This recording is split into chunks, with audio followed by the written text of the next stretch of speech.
Dynastar qui fait sa réapparition dans la jungle du monde du ski. Et dans ce cas-ci, on aura le retour heureux, je l'espère, du Dynastar 4x4. 4x4 qui a été longtemps une célébrité chez Dynastar. Et on arrive avec de grandes prétentions pour la prochaine génération qui s'adresse tant aux hommes qu'aux femmes. OK? Et dans ce cas-ci, j'aurai la version 82 Pro que Steve Garner m'a prêté pour tester. Et on va voir si ça tient la route dans les deux sens. Sur le plan d'abord sportif, est-ce que ça tient la route dans sa mission? Puis après, est-ce que les sensations annoncées sont celles promises? J'ai bien hâte de découvrir parce que j'ai toujours trouvé que Dynastar avait une petite sensation, une petite saveur assez particulière, comme une bonne soupe, quelque part à Zermatt. C'est mon analogie avec la nourriture en disant fallait que je revienne à Dynastar pour les réessayer. Wow! Ah, ben oui, tiens! Dans le cas du 4x4, ici, j'ai un grand ski. Hein. On a un 185 cm. J'ai fait exprès parce que je veux le pousser. On a le 82 Pro TI. On a une version 82 qui a un bois plus léger et plus souple. Et on a aussi un 78 qui est construit avec un noyau de Polomnia, qui est la même essence de bois qui est utilisée dans les nouveaux skis Légende et dans les skis de femmes. Il y a des beaux 4x4 pour femmes. Et dans le cas du Pro, à l'intérieur du corps Hybrid Core, on a du PU, qui est une mousse, mélangée avec du frêne.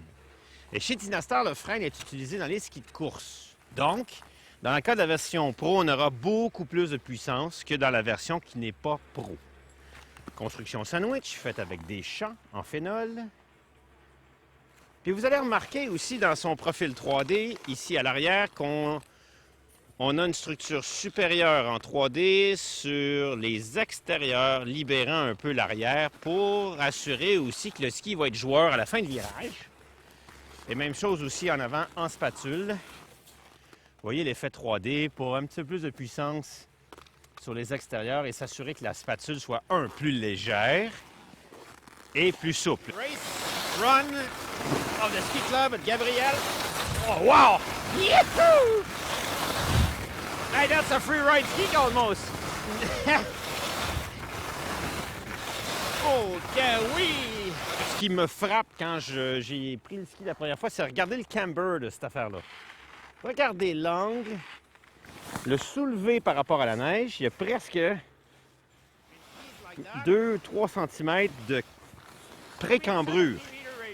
Et donc, ça veut dire que ça va être beaucoup plus puissant que j'aurais pensé que ça le soit. Sa mission, on dit 80% piste, 20% sous-bois, côté de piste, bordure.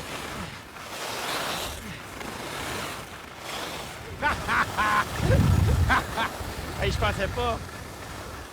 Je ne pensais pas que ça aurait été aussi cool. Je suis vraiment impressionné.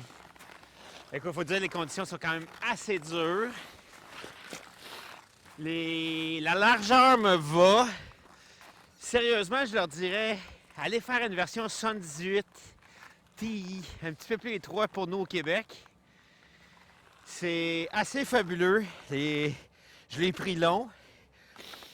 C'est un ski de piste. Écoute, c'est pas un 90 Navigator, c'est pas un Pinnacle 88. C'est 82. Ça vient me renverser sur les sensations quand on peut aller vite. Je disais, ouais, il devrait faire un rayon plus court, ça serait plus jouable que tout. Pas tout! J'ai juste le goût d'aller skier à Tremblant avec ce ski-là.